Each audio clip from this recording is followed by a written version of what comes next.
Excuse me.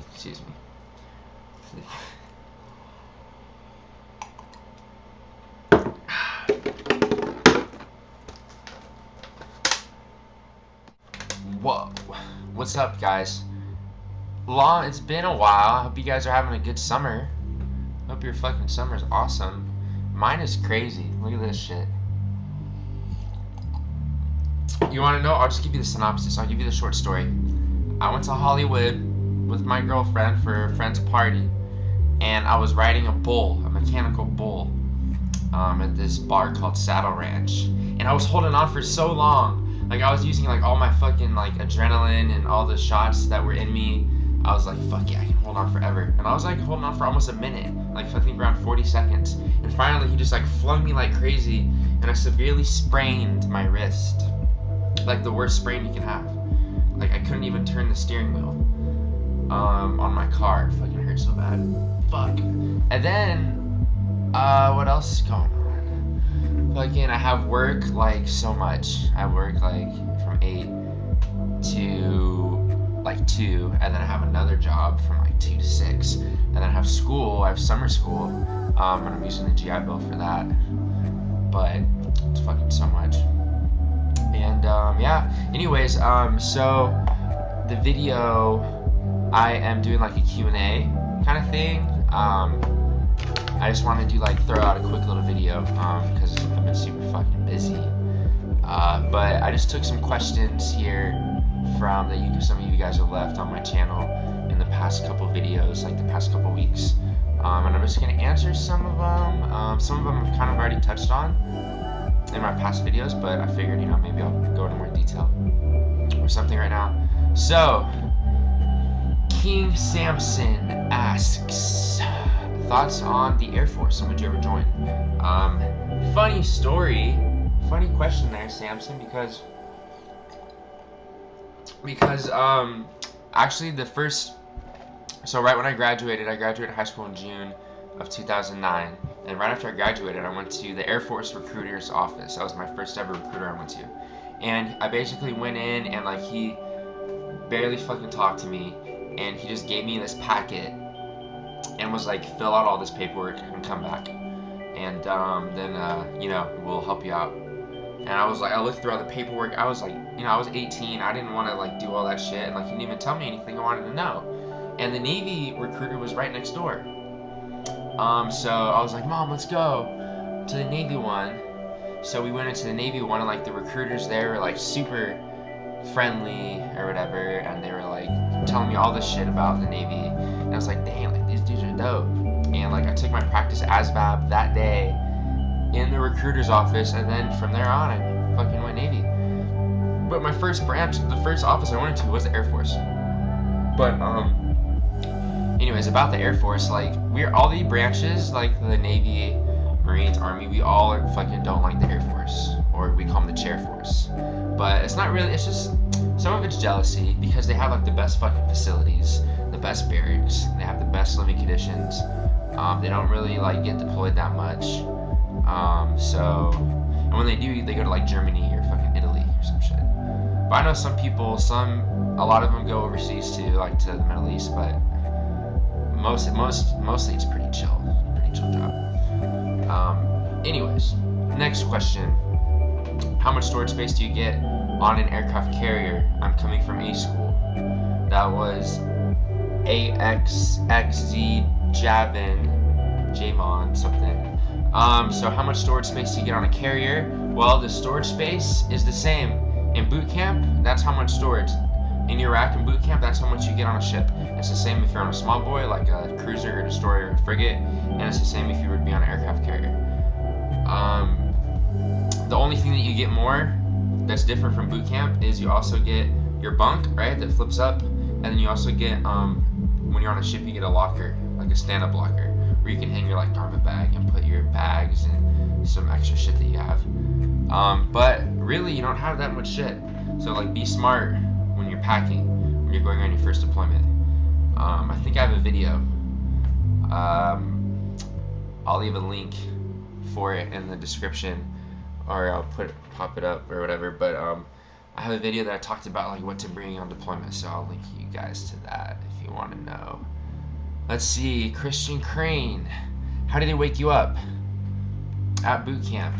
Well, when you get woken up at boot camp, usually it's around 5 or 6 in the morning, and usually like at the beginning, like the first couple weeks, they'll fucking just open the door and fucking yell, "Get up, get the fuck up, wake up, like get on the fucking line, get on the tow line." Like they'll yell and fucking turn the lights on and off, and be fucking obnoxious as shit. And then you have to fucking like get out of your bed, roll out really quick, get on the fucking tow line, fucking morning fucking wood and all, fucking, and just like, you know, you have to get your shoes on also, and then stand, and I think you take like muster or some shit. But normally, like after the first couple weeks, then they're more chill. Like they'll just be like, get up, and turn the light on and off once, and it'll be more relaxed. And also, some people even, like the whole divisions get up on their own, like together as like a division. Everybody like wakes up before the RDCs and come in and like already get ready. So some people are like super motivated, but I don't fucking know. I don't know about that shit. Anyways, this is a banana. It's a banana wheat shock top, like summer thing. Interesting. Let's see. James Kelly asks, "Hey man, how is communication during deployment?" He also asks, "Are TATs accepted?" Yada yada yada. So communication during deployment, you have on carriers and also small boys or whatever, there's payphones that you can use with a calling card. So you can buy a calling card on the ship, or you can bring a calling card from home, from like your cell phone provider, and you can use the payphones. There's certain hours you can use them, like you can't use the payphones during cleaning stations, like in the morning and at night. And you can't use them during certain other times, like they're disconnected during certain times as well. So there's only certain hours you can use the payphones, but you can at least expect to use it, you know, at least once a day. Like there should be some time you can get to it, and you can call your family, you can call whoever.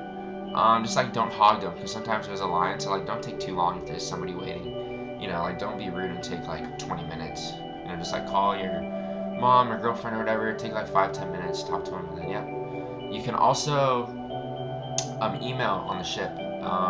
Through like Microsoft Outlook is like what the whole email is on the ship. But you can also go like to your Yahoo or Gmail, like personal, and you can send emails. But again, that also depends on what's going on during your deployment. Like if you're you have to worry about OPSEC, like operational security. If you have to if you're in a certain operational area, then they'll shut down the internet completely and nobody can use it at all. And then also there's only certain times you can use it during the day. Like you can't. It shuts off during cleaning stations. Also, the internet shuts off during drills. It shuts off during a bunch of other times. But yeah, you can email. You can usually check your email once a day. And some ships even allow Facebook and like other sites. Like I think the ITs. I remember hearing the ITs were able to get on Reddit and like other sites like that. So yeah, it depends, you know, where you're at though, what kind of ship and how that shit works. And are TATs accepted? Well, fucking look at me. Fucking, but yeah, they are accepted. You can get in still with TATs, but you need waivers. I didn't have any when I went in though. I got all these. I got my sleeve, I got my whole chest and ribs, and all these ones. Most of them after I got in. Or all of them after I got in, and then some when I got out. Like in the past year. But it's different. Depends where you are though. Also for tattoos, like in Japan, everybody gets. So many people go off base and like get tattooed like every weekend. Like it's a big thing in Japan. And usually the commands, like the base I was on in Atsugi was a naval air station, so we were made up of all squadrons, like Hilo squadrons, F-18 squadrons, P3s, the fucking carrier onboard delivery planes, the CODs. We had all the squadrons on our whole base, and like usually aviation is more lax, and the chiefs and like upper chain of command don't really care that much about tattoos. Like as long as you can cover it up, you know, or it's not like obscene, you can pretty much get whatever you want.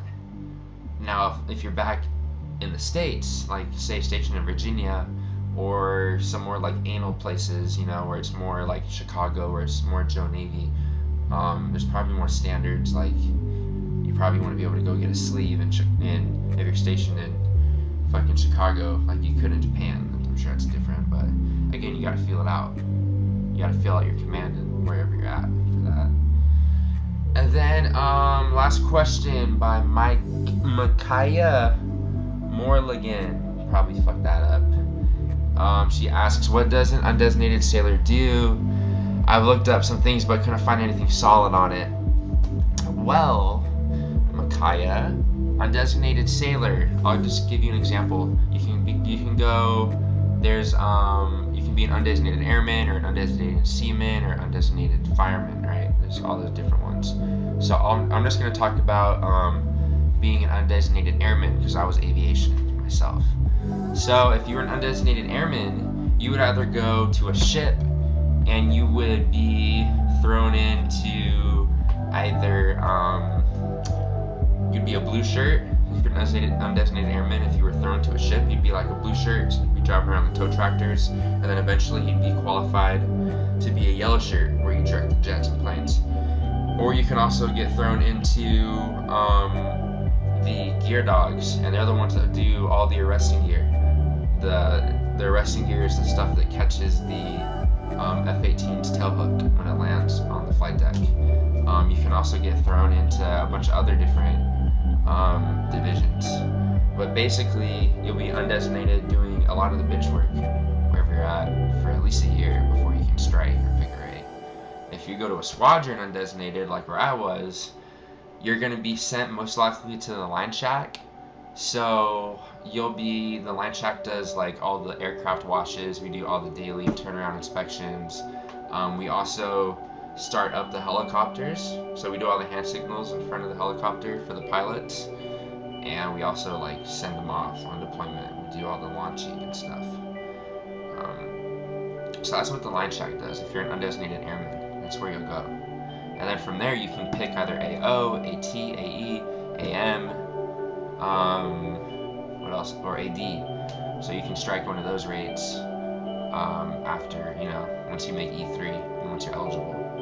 So that's how undesignated airman works. And it's the same for undesignated seaman or undesignated fireman. Like, it's the same process. You'll be part of a work center or a shop for probably at least a year before you get to pick a job that you want to do. So, yeah. That is all the questions for now.